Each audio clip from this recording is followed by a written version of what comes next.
Students of Lawrence University, I'm Julie McQuinn, the Faculty Marshal, and on behalf of the faculty, I welcome you to your graduation. We cheer you, we miss you, we congratulate you. We are so happy to have been with you during your time here, and we are with you now. And we wish you many adventures.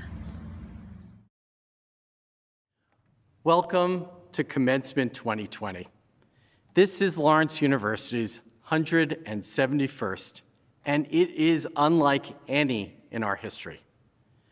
We are at a time like no other, when both far too much and not nearly enough has changed. This year required that we come together virtually, but what remains a constant from the first to the 171st ceremony is our excitement and pride in gathering to recognize the extraordinary accomplishment of this year's graduates. I'm delighted to welcome you all, graduates and their families, faculty, staff, alumni, and friends, to this year's commencement to honor and celebrate the class of 2020. It is our custom at public events to read our land acknowledgement that joins hundreds of organizations in this country and around the world that acknowledges people who came before us. Today's land acknowledgement will be read by Shelby Siebers, a member of this graduating class. Saguli sagwe Shelby ni yungets waginyata ni wagita loda o kale oni tiaga ni wagata hanjoda. Hello, everybody, and good morning, class of 2020. My name is Shelby Siebers, and I am from the Oneida Nation of Wisconsin. Today, I have the honor of reading our land acknowledgement. It has become our custom at public events to read our land acknowledgement, joining hundreds of organizations in this country and around the globe, acknowledging peoples who have come before us. Lawrence University, Appleton, and Door County campuses are located on the ancestral homelands of the Menominee Nation. Currently, there are 11 federally recognized Native American sovereign nations in Wisconsin. We acknowledge these indigenous communities who have stewarded this land throughout generations and pay respect to their elders, past and present. Yonko, thank you. During each commencement ceremony, we feature a student speaker as part of the proceedings. This tradition recognizes the contributions of the selected student speaker and gives voice to the graduating class. I've had the pleasure of getting to know Samantha in her first year on campus. As a Henry Merritt Riston Scholar, she shared dinner with me during the honors celebration in the spring of 2017. Many talented members of the first-year class sat around the table with us that night. But what stood out for me was my conversation with Samantha. She had just joined the celebration from a particularly contentious LUCC meeting, which was still audibly proceeding in the Pusey room next door. Without hesitation, Samantha pointed out the contrast between the two events and engaged me in a rich and meaningful conversation. Her willingness to think deeply about the issues that face Lawrence and society in general were clearly on display. I also appreciated her thoughtful and frank approach to our conversation, qualities that are so rare and so precious in social interaction. Since that day, I have watched Samantha's Lawrence career with interest and pride as she incorporated her learning inside and outside the classroom into her leadership of our campus community.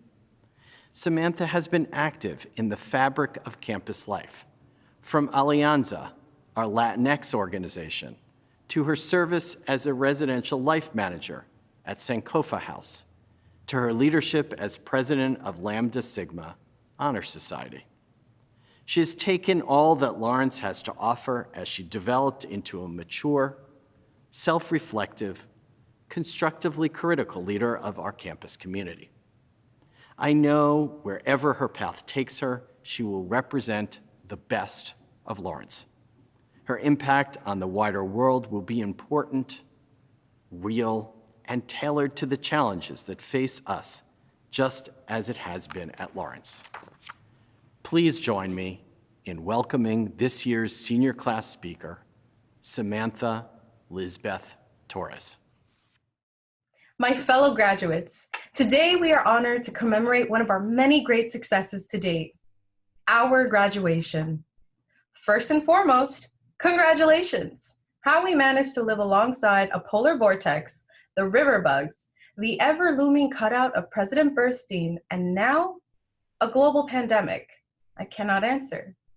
But what I can tell you is just how immensely proud I am of every single one of you. Like many of you, I pictured this moment to be on Main Hall Green, surrounded by the buzzing sounds of spring at Lawrence. I could picture you with your family wearing your Sunday's best, and our Lawrence family and all their regalia. Yes, this picture is a little different, and yet what remains is the ever-vibrant excellence that exudes from each of you. Despite what might have been, I can see the increasing magnitude of hope we hold for our futures, the gratitude in our hearts for those who made it possible for all of us to be here today, and the anxiety surrounding what comes next. Let us first consider the depth of idiosyncrasies that make up the Laurentian experience. It begins with the chapel steps, your first steps as a Laurentian. There is a humming in the air with hundreds of first years looking for any familiar face they can cling to. You shake hands with an individual with whom you would come to fondly refer to as Marky Mark. There is Ken Anselmont dabbing on the chapel balcony. And then there's you, quietly, and for some of you, not so quietly, taking it all in. Our enmeshment with the Lawrence bubble occurred quickly. We were indoctrinated into Plato's cave, the how much cold cash you got? And long study nights with those who would become your closest friends. And on those late night cafe runs, there's Heather and Stanley having fun behind the counter.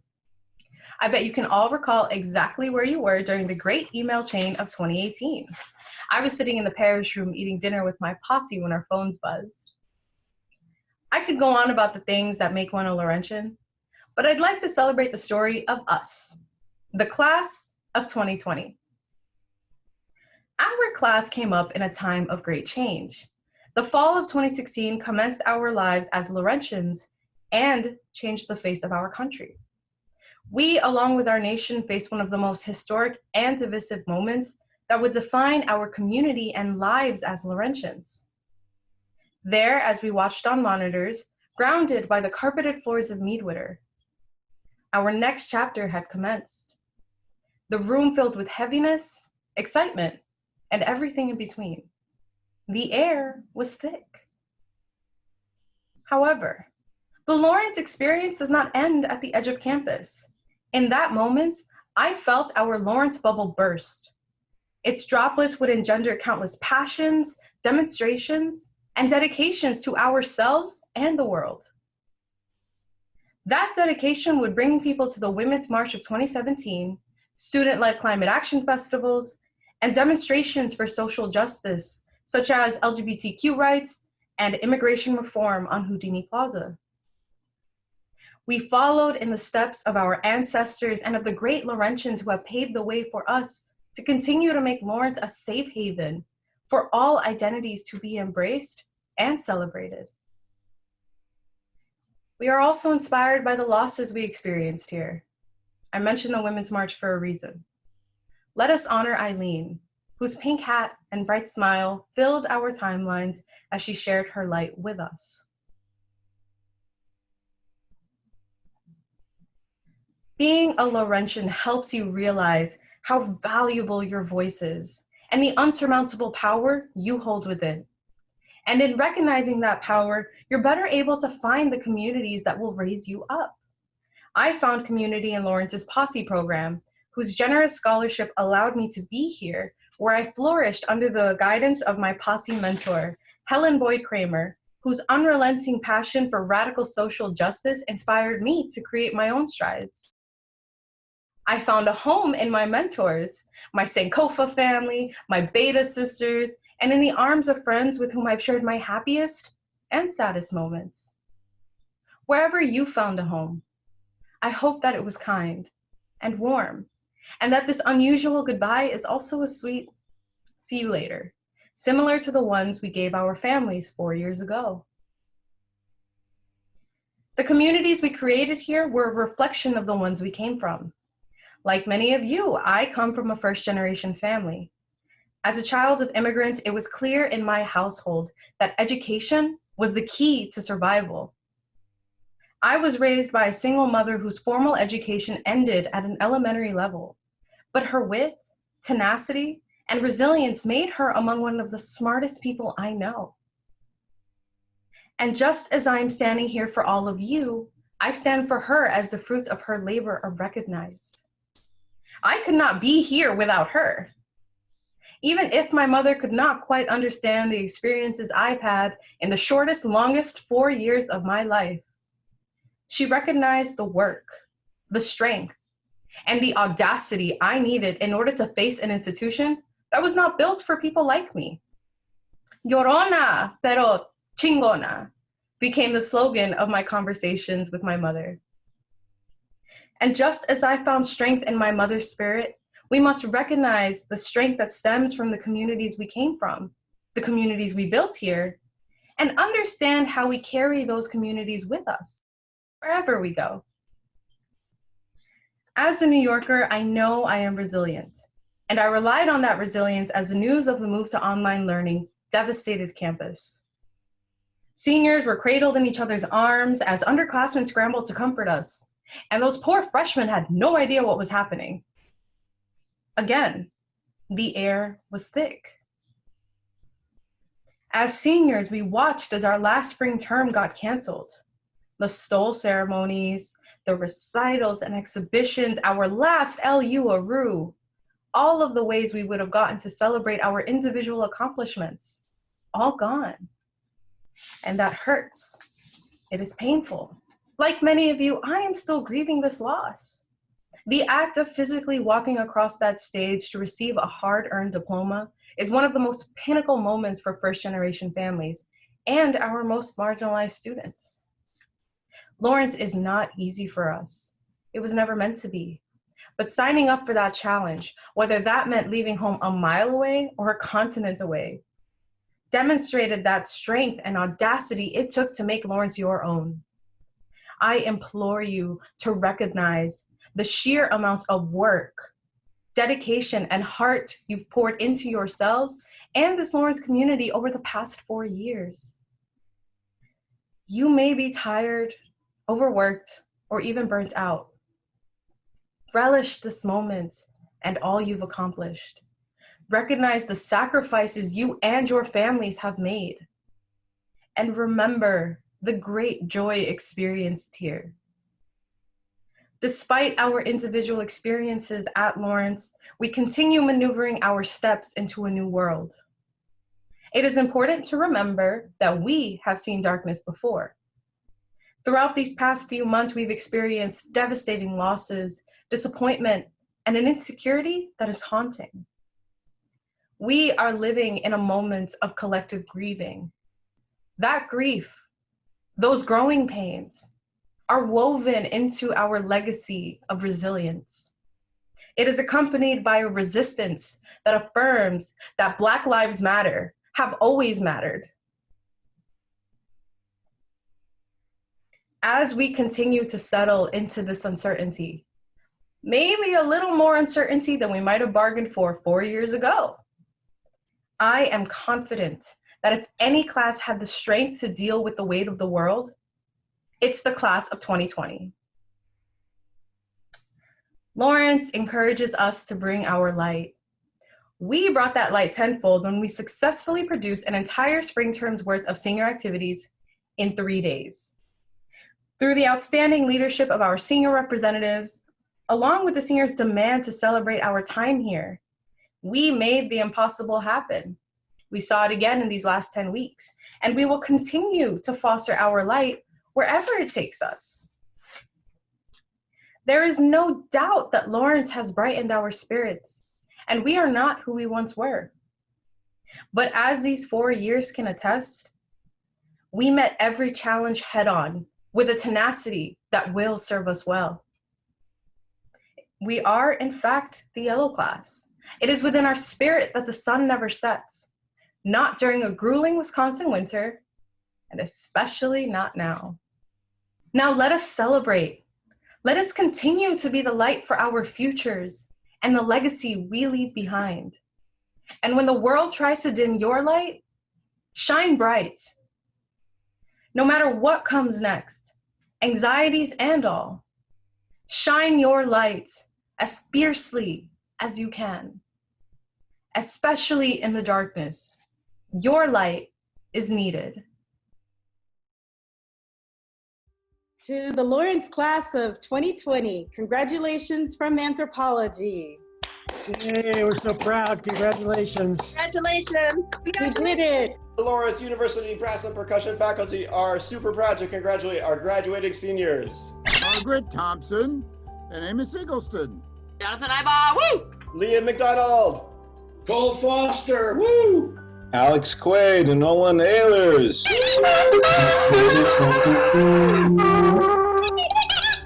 Congratulations from the biology department. We can't wait to see how you change the world for the better. Yay! We did it. The Russian Area Studies program congratulates you and wishes you success in your future endeavors. Ребята, мы вами гордимся. Вы молодцы! Поздравляем! Ура! To the class of 2020, my name is Matt Baumler, Executive Director of Alumni and Constituency Engagement, and I'm joined today by the distinguished Alumni Development Team at Lawrence. On behalf of the nearly 20,000 amazing alumni that make up the Lawrence University Alumni Association, we'd like to wish you a hearty congratulations and officially welcome you into the alumni family. Woo!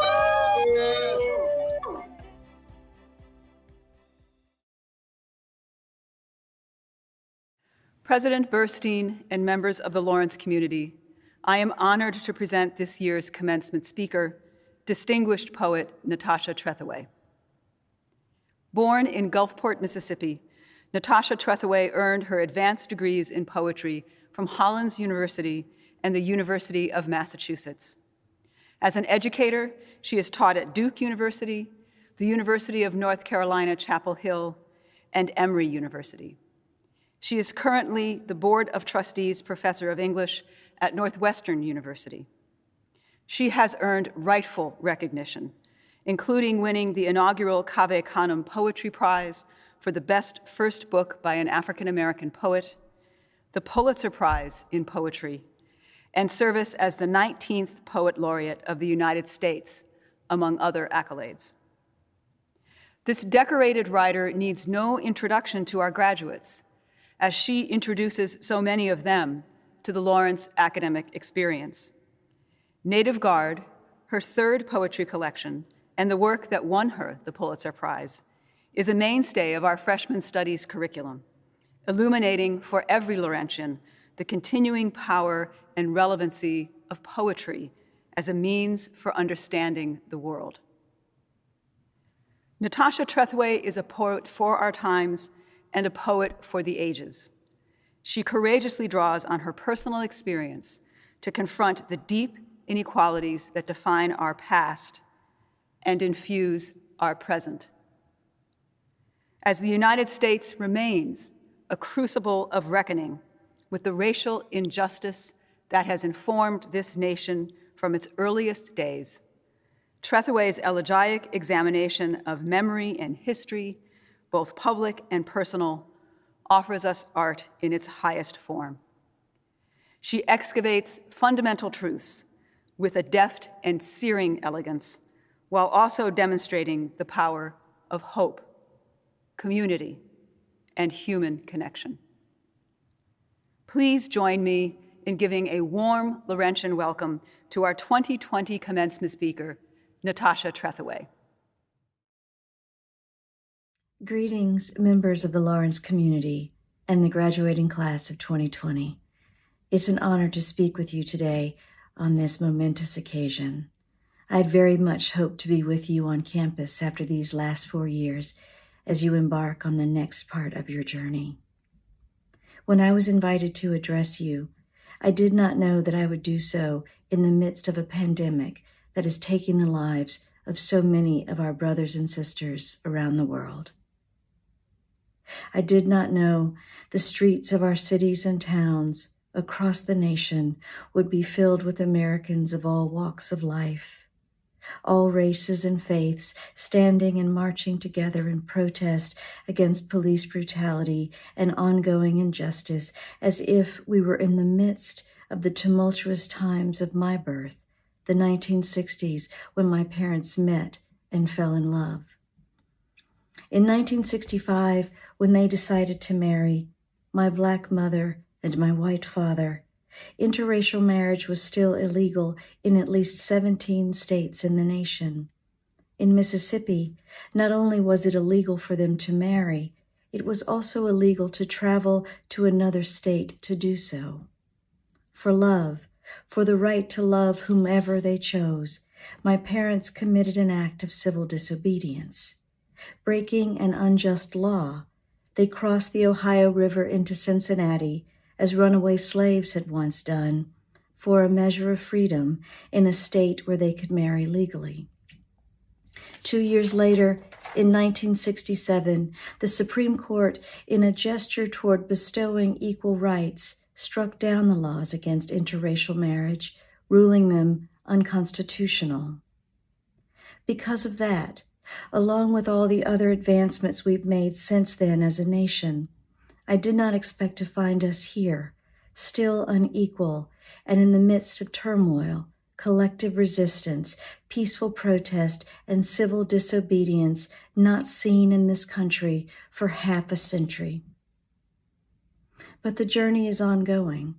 As Martin Luther King Jr. once said, "The arc of the moral universe is long, but it bends toward justice." And so, in this moment, I think too of Martin Buber's words, "All journeys have secret destinations of which the traveler is unaware." Many of you began your studies here with a particular idea in mind of what your path would be. Some of you have stayed on it. Others have switched. Many of you have yet to even find it. Sometimes something happens, some national trauma or personal adversity that changes the course of our lives, as now, a pandemic. I've come to believe that since it is impossible to fully know what is ahead of us, knowing the destination is less important than what we gather along the way, that which can sustain us and improve the contours of our days. That's why I'd like to reflect now on the role of the arts in our lives in times of tumult and adversity. One of the things you've surely gathered here at an institution committed to the development of intellect and talent, the pursuit of knowledge as the path toward truth and light, is an awareness of the importance of the arts as integral to the rest of your studies and, I would argue, the rest of your lives. It has often been easy to overlook the importance of the arts in our lives. We are increasingly busy. Before the pandemic found most of us sheltering in our homes, isolated or distanced from family and friends and colleagues for long periods of time, occasions for the kind of quiet contemplation and focus, for example, that poetry requires, were rare, and yet, over the last few years, more and more of us have turned to it than in previous decades. Readership has grown exponentially, and increasing numbers of people have turned to other arts as well, either to experience or to create them. We are in a cultural moment in which the need for some kind of engagement with or participation in the arts is stronger than ever, not only for art's ability to entertain us, but also to sustain us in myriad ways. This need has always been significant in my own life, though I did not always think consciously about it.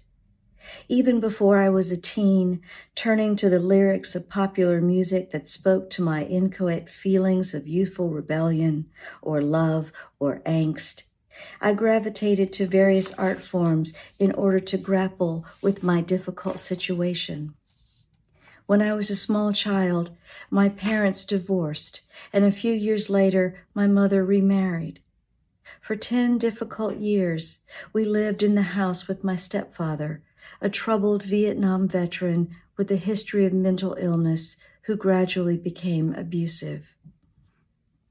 In spite of this, in spite of growing up in a household disfigured by domestic violence, my childhood was not a wholly unhappy one. Thinking back on it now, I see that I found respite in the various arts. In writing short stories or acting in plays, I could imagine myself into other worlds, inhabit other characters whose lives could show me something about my own or transport me to faraway places of possibility. In dance, I could find in my body's language the just articulation of things I could not say, music helping me body forth what I desperately needed to express. Even the grave rubbings I did in the old cemetery near my house provided not only images I could hang on my walls, moody and beautiful in shades of charcoal, but also a way to connect with history dating back a century or more. Though I could not have said it then, all of these artistic endeavors were helping me to cope. Already, art was proving to be transformative in my life. I could not have imagined how deeply I would come to need its healing, sustaining effects. During exam week in my freshman year, a year after escaping the violence of her marriage and obtaining a divorce, my mother was murdered by her then ex-husband, who had continued to stalk her. Even now, the depths of my grief are still with me, but I cannot underestimate the role that the arts played not only in my ability to deal with trauma, but also in my survival. Not long after she died, I turned to poetry, attempting to write a poem that could contain that grief, give order to the chaos I felt. Like many people, I must have instinctively known that I needed the kind of articulation that only art can provide. Indeed, in the aftermath of tragedy, the events of September 11th, more people read or wrote poems in this country than had in a long time, most of them ordinary people who do not think of themselves as writers or regular readers of poetry. For them, as for me, poetry was a refuge. Still, even then, I did not know where I was headed, nor that I was on the path toward becoming a poet. Later, in a sophomore literature class, I read for the first time W.H. Auden's poem, Musée des Beaux-Arts. The first few lines struck me immediately. About suffering, they were never wrong. The old masters, how well they understood its human position, how it takes place while someone else is eating or opening a window or just walking dully along. The poem speaks to the idea of suffering and the indifference of nature, an indifference that we are together experiencing now in the form of a virus that is infecting so many of us from all walks of life, all races, young and old, rich and poor, sick or in good health. Nature is indiscriminate. The societal disparities that affect who is dying are not by nature, but man-made. Back when I first read the poem, I could not believe that it could tell me anything I didn't know about what I was feeling, about the depths of my suffering in the aftermath of my mother's death, how the world around me seemed hardly to have noticed at all, how isolating was the sense of being alone in my grief. Even now, the sheer numbers of the dead from COVID-19 threaten to render them a collective mass rather than the individual lives that they were. The poem invited me to consider paintings that address how small the individual tragedy or loss can seem, ignored or unnoticed in a corner, as in Bruegel's Landscape with the Fall of Icarus. In both the painting and the poem, the idea of the indifferent world going blithely about its business as Icarus drops into the sea, his tiny legs just visible above the surface of the water, I recognized the plain truth that my grief had prevented me from seeing. That, if suffering isolates us, it connects us too, across time and space, to the experiences of others. It was the first time I understood that art could speak to me intimately about my own experience, that the language of a poem or a painting could save me from the feeling of overwhelming isolation brought on by trauma and grief. In the midst of my despair, I suddenly felt part of something communal, ancient, and ongoing. And much later, when I encountered Liesel Mueller's poem, When I Am Asked, about why she began writing poetry, it spoke directly to me as if I had written it myself. The poem begins, "When I am asked how I began writing poems, I talk about the indifference of nature."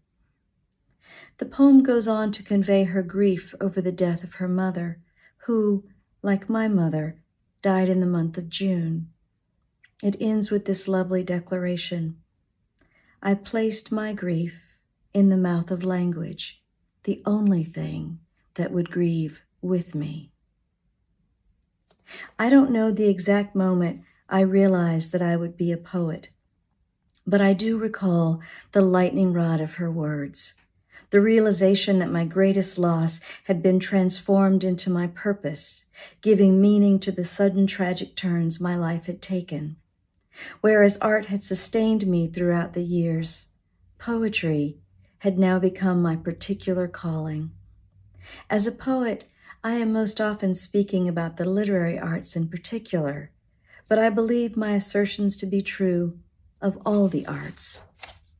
The materials of art, what poet Adrienne Rich called our memories, dreams, stories, language, history, are everywhere around us. And though not everyone will become an artist, the impulse towards some kind of aesthetic practice exists in all of us. And even when we don't actively seek it out, we are often moved, educated, enlightened, or heartened by art when we encounter it. Think of all the beautiful murals of George Floyd, the protest anthems uniting the marchers in a chorus of song, the poetry and imagery in the language of graffiti. Say their names. Black Lives Matter. I Can't Breathe. Art allows us the opportunity to reflect on the human condition, to see ourselves in others, evoking in us our noblest trait, the ability to empathize. Art has always been a necessary part of our collective survival. From the earliest cave drawings, it has allowed us to keep alive the cultural memory of a people. It has served as a record of our existence and value as human beings, showing us where we have come from while offering a particular kind of redress, a reckoning with the past as well as our present moment, and showing us our potential to create a better future for all. We are living now in difficult times. Everywhere we see images of police using deadly force on unarmed citizens, mass shootings, refugees fleeing the devastation and violence of their homelands, the rise of virulent, vocal, and increasingly mainstream forms of white nationalism and separatism, anti-Semitism, homophobia, transphobia, xenophobia, environmental degradation, uncivil discourse, and outright lies. We need the truth of poetry, the transformative power of art, the way that our own impulses toward beauty are the greatest reminders of our humanity and the potential for the ennobling of our souls. More than ever, it is essential to our democracy. We are in a moment of shared national and international mourning, and we are reminded of what links us to every other human being on this planet: our mortality, our need for justice, shelter, sustenance, sanctuary, air to breathe. We must honor the dead now by honoring the living, recognizing that all lives have equal value, deserving of a world, a nation that treats them so. Watching the protesters, I'm reminded of what has always been great about America: the conviction, as during the Civil Rights Movement, of the truly patriotic among us to identify and call out what is wrong with the nation, what is unjust in our society, in order to make it better for all of us, to perfect our union by demanding that we have a full reckoning and make this country finally live up to the as yet unrealized tenets of our creed: justice for all, due process, equal protection under the law. All these things needful as the air we breathe. Often, when I'm feeling the despair that reoccurring tragedy invokes, I turn to a poem by Adam Zagajewski, translated by Claire Kavanagh. It's called "Try to Praise the Mutilated World." Try to praise the mutilated world. Remember June's long days and wild strawberries, drops of rosé wine. The nettles that methodically overgrow the abandoned homesteads of exiles. You must praise the mutilated world. You watched the stylish yachts and ships. One of them had a long trip ahead of it, while salty oblivion awaited others. You've seen the refugees going nowhere. You've heard the executioners sing joyfully. You should praise the mutilated world. Remember the moments when we were together in a white room and the curtain fluttered. Return in thought to the concert where music flared. You gathered acorns in the park in autumn and leaves eddied over the earth's scars. Praise the mutilated world and the gray feather a thrush lost and the gentle light that strays and vanishes and returns. The act of trying to praise the mutilated world is an act of hope. The poem says, "We have survived. We are still here." A generative act, it is a triumph over despair, and it offers an occasion to not only look back, but to imagine a future in which what is good, like light and truth, can return. Can art save us? Already it has saved us from the oblivion of being a people without history. Our cultural production, our impulse toward artistic expression is the best record and evidence of the intrinsic value of our shared humanity. I know that in my life I have faced tragedy that could have destroyed me, and I know the role that the arts have played in buoying and restoring my wounded soul. In this moment of upheaval, dramatic change, and uncertainty, it's difficult to know exactly where we are headed. Take solace in remembering that you have gathered much along the way to prepare you for what comes. Be guided and buoyed by that. Whatever your path, wherever this journey you've begun at Lawrence takes you, the arts are always there to pillar your soul, to connect you to the hearts and minds of others across time and space, to teach you about our shared history, to summon the better angels of our nature, our capacity for empathy and hope in the pursuit of the necessary collective goals of justice and living our best lives.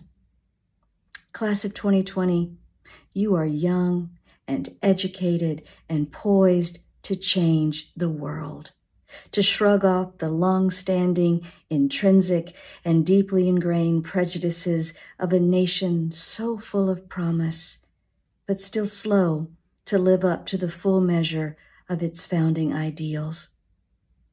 Good luck to you in all your endeavors. Godspeed and congratulations as you embark on the next part of your journey.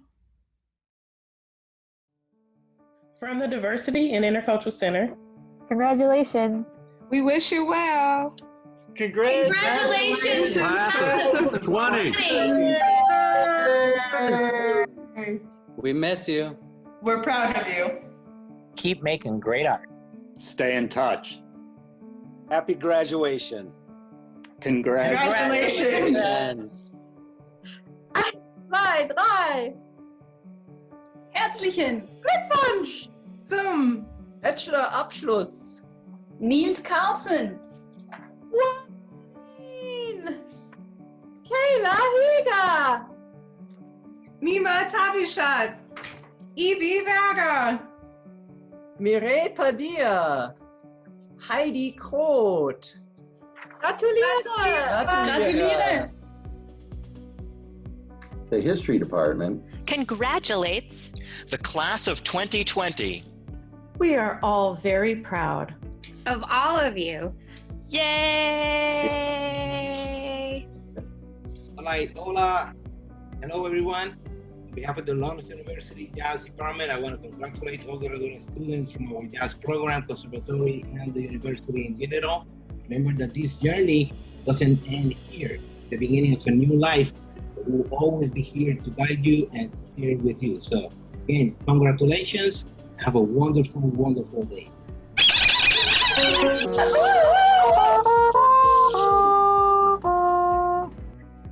Congratulations, class of 2020. We've seen how hard you've worked. We'll miss you. Love the mud.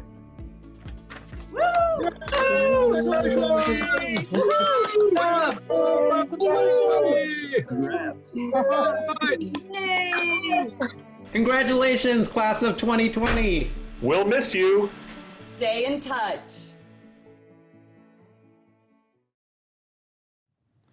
I will be joined shortly by Dean of the Conservatory, Brian Pirtle, and Provost Catherine Codet to confer the Class of 2020 degrees.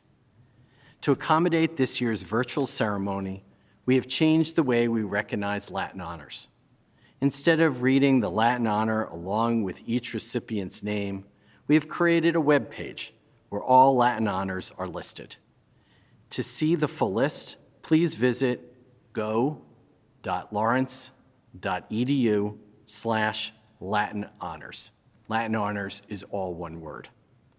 Honors will also be listed in the commencement program, which will be mailed to families later this month.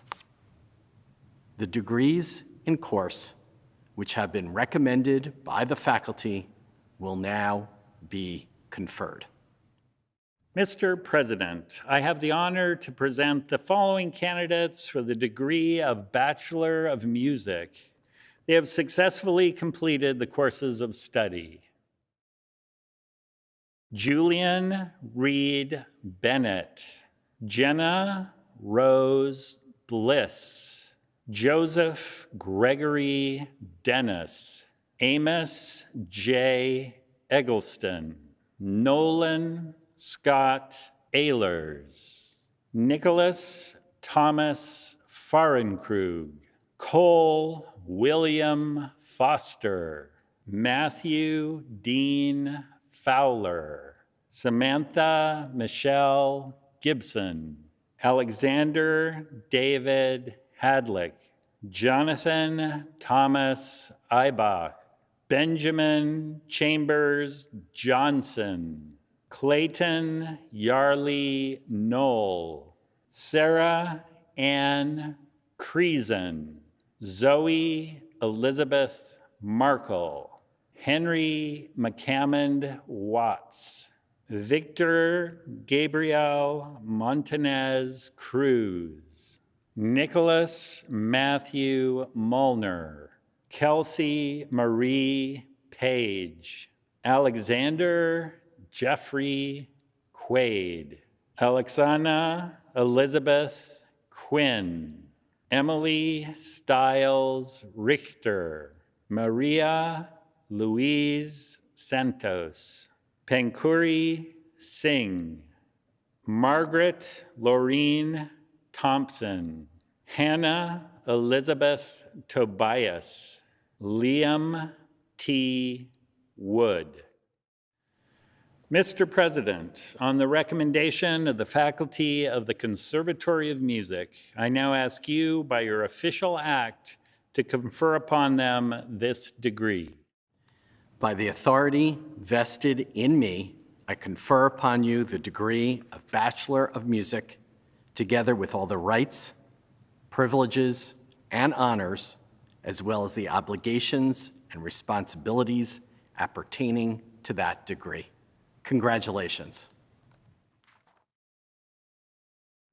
Mr. President, I have the honor to present the following candidates for the dual degree of Bachelor of Music and Bachelor of Arts. They have successfully completed the courses of study.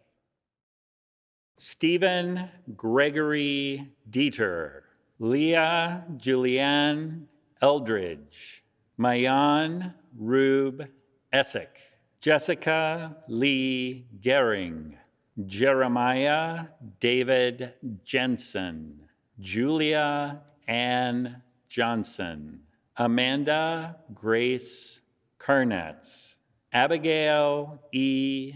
Keefe, Richard McCarthy Kubley, Liam Tierney Patrick McDonald, Callie Oakes, Bianca Celine Santiago Pratt, Sarah L. Prosco, Margaret Ellen Smith, Nicholas Arthur Sominski, Rebecca M. Swanson, Evangeline Duval Werger. Mr. President, on the recommendation of the faculty of the Conservatory of Music, Lawrence University, and Downer College, I now ask you, by your official act, to confer upon them this degree. By the authority vested in me, I confer upon you the degrees of Bachelor of Music and Bachelor of Arts, together with all the rights, privileges, and honors, as well as the obligations and responsibilities appertaining to those degrees. Congratulations. Congratulations from the Department of Theater Arts.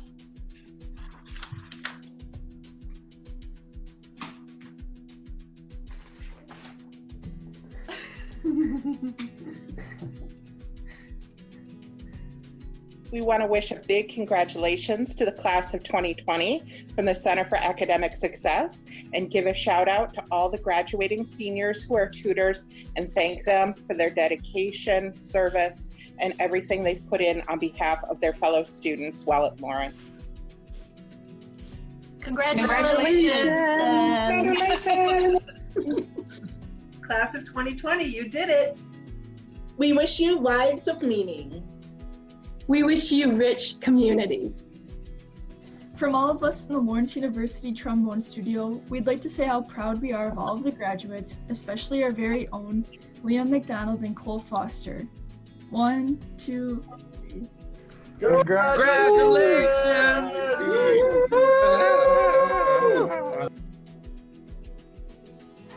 Hey, class of 2020, from your friends in the financial aid office, we just want to say, Congratulations! You did it! Hi, this is Terry Gottfried from the Psychology Department at Lawrence, and we're wishing the class of 2020 best wishes. It's been a privilege and an honor to teach you over the last few years. Matt? Hey everyone, congratulations. We're so sorry that we can't be with you, but we are so with you, okay? Peter.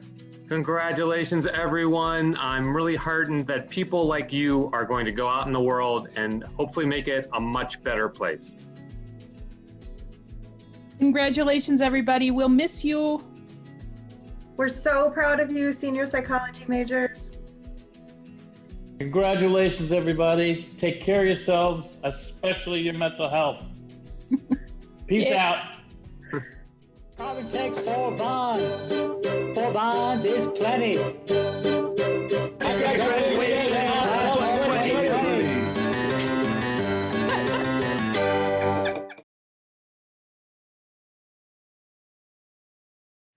Mr. President, I have the honor to present the following candidates for the degree of Bachelor of Arts.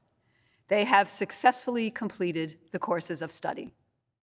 Abosalia Abosov, Simon Abbott, Promise Addy, Jocelyn Cicely Allen, Wasanu Omari Aswad Allen, Michelle Alvarez, Lexi Ruth Anjemi, Andrea Arivella, Claudia Celine Arndt, Aaron Andrew Arthur, Tyke Andrian Atkins, Flora Elizabeth Oben, Gabriel Baker, Bridget Bartel, Alexander Elwood Bauer, Ana Lucielda del Carmen Bautista Ruiz, Carson Eames Becker, Britt Bierman, Chanel Benjamin, Tali Galit Berkowitz, Taylor Alexis Blackson, Quinlan Jackson Bach, Jordan Belkey, Michaela Lily Bolker, Michael Raymond Brady, Mary Margaret Brennan, Elizabeth Anna Bridgewater, Elliot Brunk, Peter Buxar, Caswell William Burr, Rufino Cirillo Cacho, Anthony James Caputa, Benjamin William Carlick, Niels Konishi Carlson, Merrill Carson, Caleb Chance Catt, Amanda Chin, Safia Iodeli Leo Marie Clark, Evan Luis Klein, Lucia Latira Brianna Colbert, Elliot Samuel Barrymore Cordano, Maxwell Philip Craig, Froyal Virginia Krubaugh, Alex Dull, Marin Dull, Matt Daly, Owen C. Davies, Larissa Sophia Davis, Aidan Delgado Teschner, Matthew Demers, Donna Bowie Desendorf, Ellie Errol Dicker, Frankly Anthony Delone Nunez, Sophie Benoit Dion Kirschner, Danielle Jean Dixon, Ethan Robert Dorer, Jason Scott Dougherty, Jacob Todd Drinkard, Bridget Duro, Joseph Duro, Dora Duimage, Willa Julia Dvorshak, Sharon Edamala, Haley Virginia Edwards, Hamza Ehsan, Melissa Albes, Barbara Isabel Espinoza Barrera, Kennedy Page Filer, Quinn Maddock Fisher, Zachary Terrence Fithian, Andrew Michael Foley, Christopher James Folina, Cade Francoeur, Allison May Fritzman, Michael Gantz, Matthew Fletcher Gerg, Samuel David Goldbeck, Thomas Bradley Goldberg, Hannah Rose Goodrich, Carolyn Elizabeth Granner, Jasad Mikhail Graves, Georgia Riederer Greensburg, Olivia Delano Greenfield, Daniel Urs Geisy, Michelle Donovan Haberlin, Tashi Adriel Haig, Nicholas Raymond Hocken, Alina J. Hansen, Hannah Rose Hyatt, Robert Frederick Hayden, Julissa Hernandez, Kayla Valeria Higa, Michaela Jane Hintz, Ben Monroe Hollenstein, Jordan Nicholas Holmes, Liesel Colette Sigris Hostetter, Wenya Hu, Miranda Hu, Angelica Mai Hurtado, Yuria Yankarazova, Ethan Michael Jones, Cecilia Anais Kakahashi, Harsimran Singh Khalsi, Samuel David Karen, Evan Scott Kettner, Madeline Elizabeth Keel, Callie Marie Kiso, Allison Unyoung Kim, DeAndre Denzel King, Mara Stern Kissinger, Caitlin Marie Kitzinger, Tyler William Klug, Summer Rain Kopitsky, Joseph Winslow Kortenhoff, Heidi Ann Kroth, Chase Fletcher Kruger, Tyler Kujawa, Qingyi Roseanne Lam, Alan Shuilun Lau, Nathan Alexander Layton, Vuha Min Le, KB Lee, Scarlett Levy, Simone Ariella Levy, Hannah Aline Lindgren, Ethrin Patch Lindsay, Joseph S. Lipton, Yang Liu, Esmeralda Liz, Clancy Ann Label, Pablo Lopez Renu, Sinfor Liu, Samuel James Lutke, Elizabeth Jane Lynch, Quinlan Liu, Tanner MacArthur, Connor James Maloney, Zoe Elise Mann, Juan David Marin, Kathleen Martennis, Inez Lewontin Maxwell, Leopold Eric Meyer, Patrick Ryan McDonnell, Michaela Marie McElroy, Matias Walker McMillan, Isabella Melendez Nunez, Samuel Ernest Miller, Hikari Mine, Rebecca Madeline Minkus, Grace Minogue, Rudy Carl Mueller-Schrader, Catherine Alice Mueller, Colleen Murray, Son Hua Huyen, Lin Kan Huyen, Fu Wang Zio Huen Huyen, Huyen Tainet Min, Huang Viet Nguyen, Gretchen Ann Niederreiter, Sarah Faith Nocton, Jakob Shlemislav Novak, Jenna Marie O'Rourke, Jasper Olson, Bradley Olson, Benjamin Osborne Seura, Carl Painter, Samuel Parkhurst, Kyle Evans Park, Atmik Raju Patel, Ricardo Liberato Peña, Ethan Penny, Helani Pimenidu, Maria Pimenidu, Anne Lord Laisa Piram, Ashley Marie Rafe Snyder, Biju Rapandari, Aura Raymond, Molly Chadwick Reese, Jason Rugalski, Maria Teresa Reiter, Carl Richardson, Elise Riggle,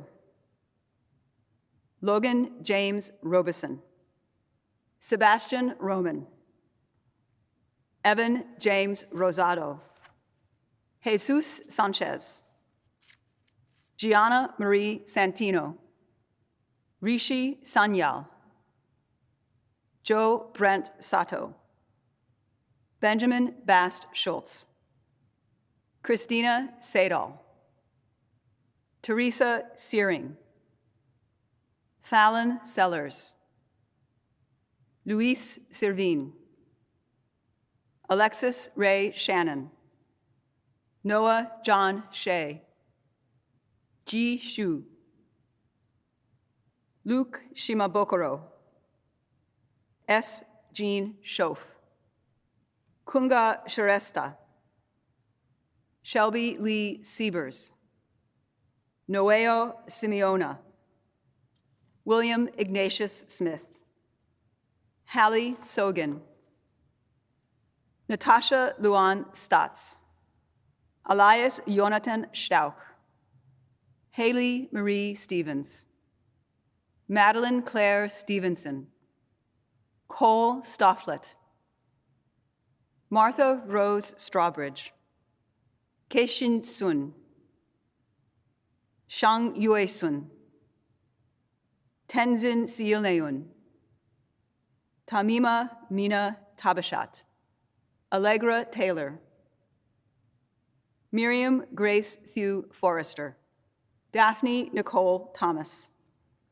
Rebecca Ann Tibbetts, Samantha Lisbeth Torres, Tran Mei Tiao Lin, Lin Dan Tran, Tien Tui Tran, Bailey Ruth Underwood, Georgianne Urban, Abhishek Venkatesh, Maxine Voss, Fong An Vu, Pa Shua Vu, Wenshu Huang,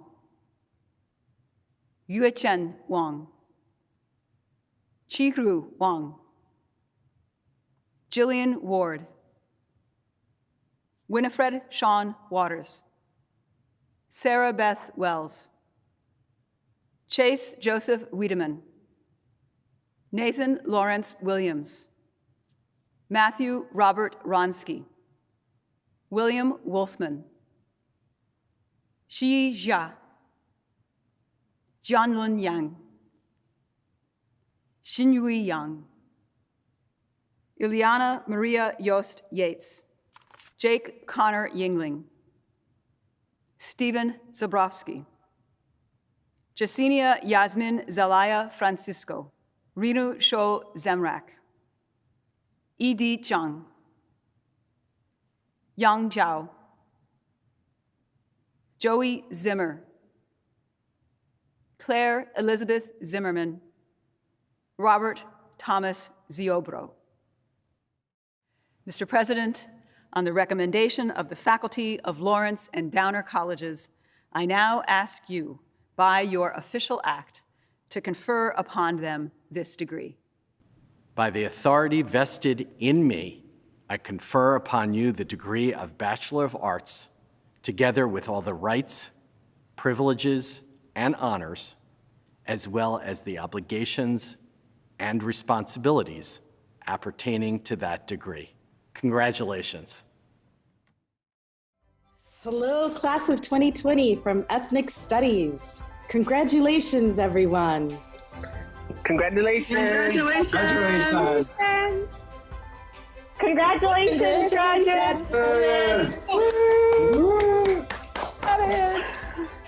We're so proud of you guys. Keep killing it. You're doing great. Congratulations. Congratulations to the Lawrence University Singers Class of 2020!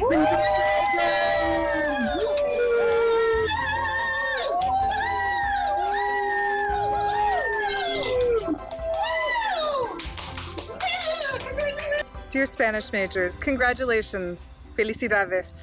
Congratulations. Felicidades. Qué orgullosa me siento de ustedes, estudiantes. Les deseamos lo mejor y sigamos en contacto. This is not goodbye, es hasta siempre. On behalf of International House, congratulations, graduates. The faculty in the neuroscience program would like to send our best wishes to and congratulations to the graduating seniors. Way to go, Joe. Way to go, Jordan. Congratulations, Missy and Alina. So proud of you, Grace and Elise. Yay! All of you future teachers, congratulations and thank you for becoming teachers. And to all the music education students from the Conservatory of Music, we're so proud of you and want to wish you a huge congratulations. Congratulations! Yay! From your friends in communications. Congratulations! From all of us at Wellness Services, congratulations, graduates. You did it! Woo-hoo! From the Math and Computer Science Department, congratulations. Congratulations, everybody. Congrats. Congratulations to the class of 2020. Congratulations to the class of 2020 from the Government Department. Congratulations. Congratulations, everybody. Woo!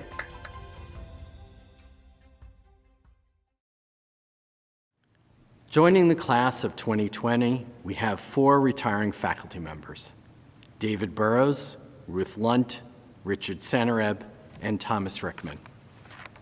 With a collective 123 years of service to Lawrence, their impact is felt in almost every aspect of the learning experience we provide.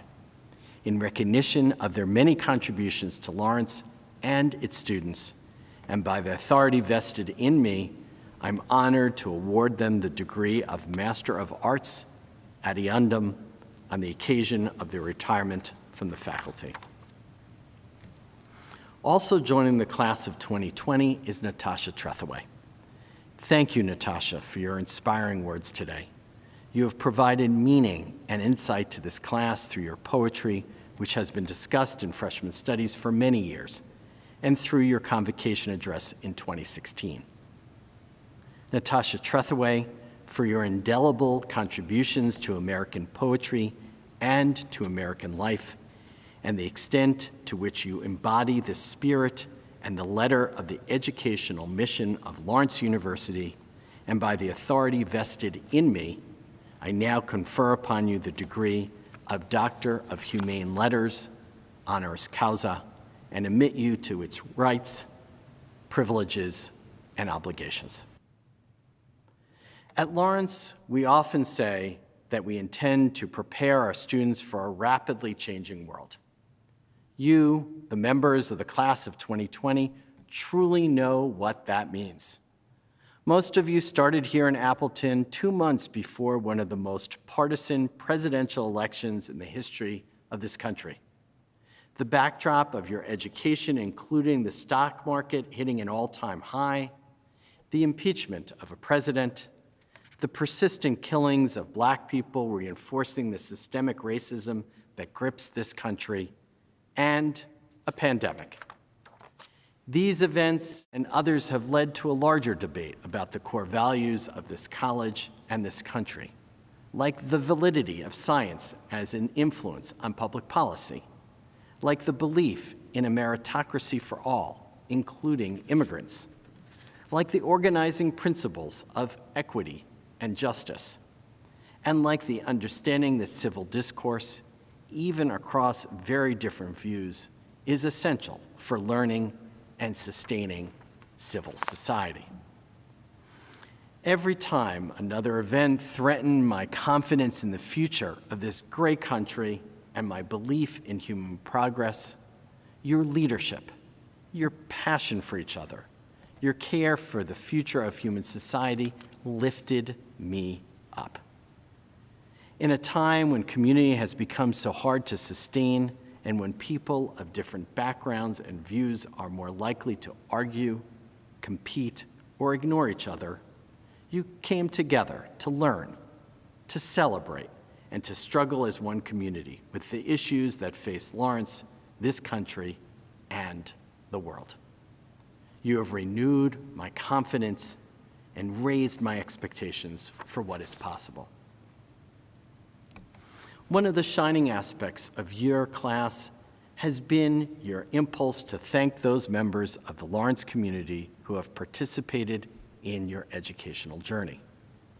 Let us acknowledge those outside of the Lawrence community, including parents and guardians, who have helped make this day possible.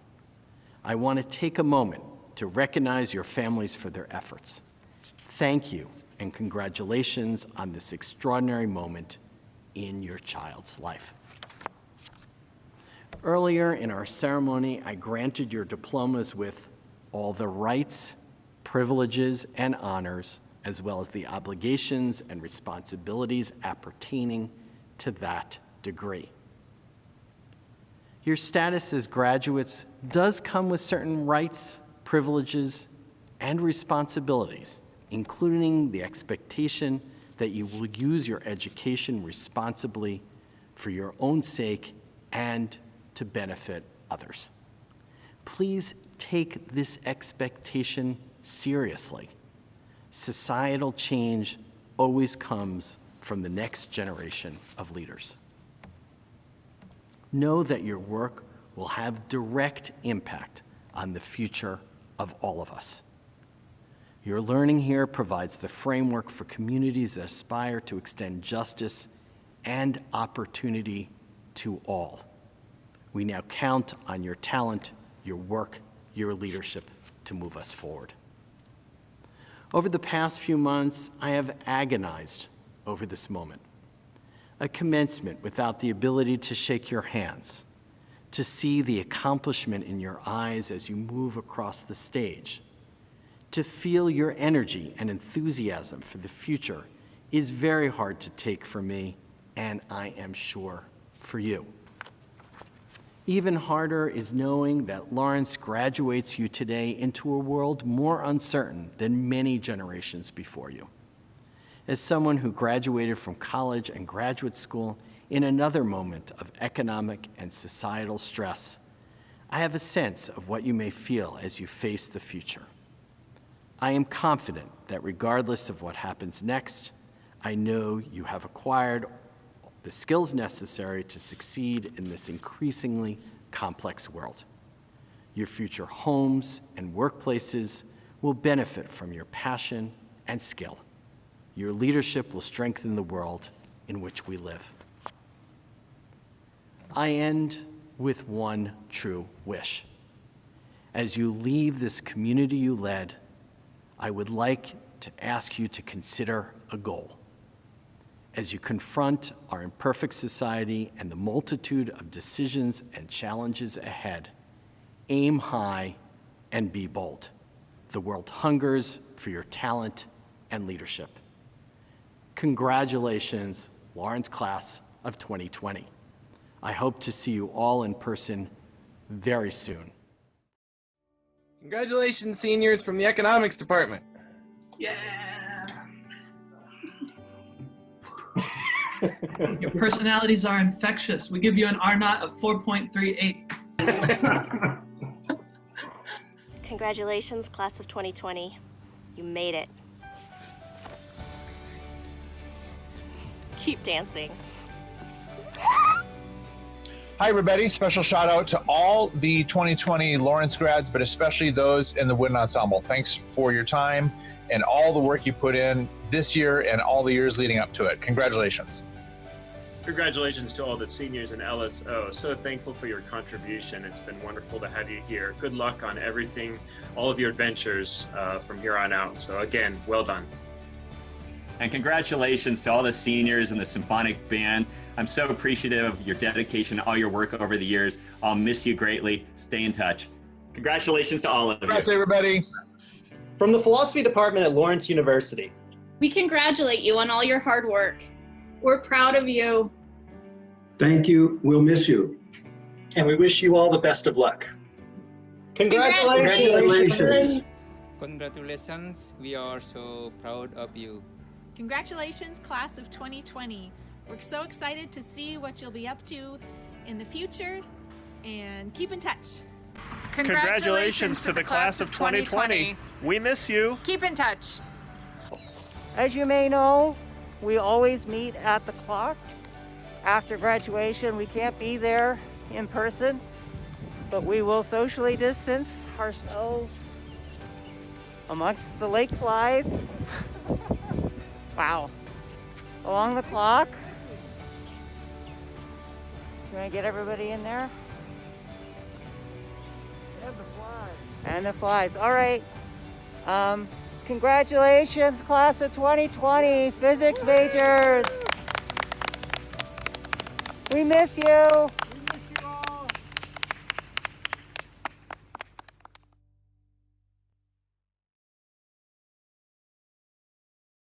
Class of 2020, as you go forth into the wounded, gasping, divided world, into the hopeful, loving, creative world, taking up your place in our world where apparent contradictions are often both true. Remember, there is always light, illuminating the nameless things we seek to hide, peering around the edges of uncertainty, flooding into the holes left by lost dreams and lost loved ones. Go with the courage to see and name those things that human fear, greed, and hubris have sought to hide. Go into a single day's light, allowing the next day's light to be born in its own time. Go with the compassion that is born of love and loss, our human journey. There is always light, which asks us to carry it forward even when all evidence seems to deny its presence, which requires us to open wide the apertures of our hearts so that it may enter, which cannot be hoarded, but must be given generously in acts of justice, love, and mercy. You do not go alone. Go with open hearts and fresh vision, held by our blessings, our hope, our love.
you.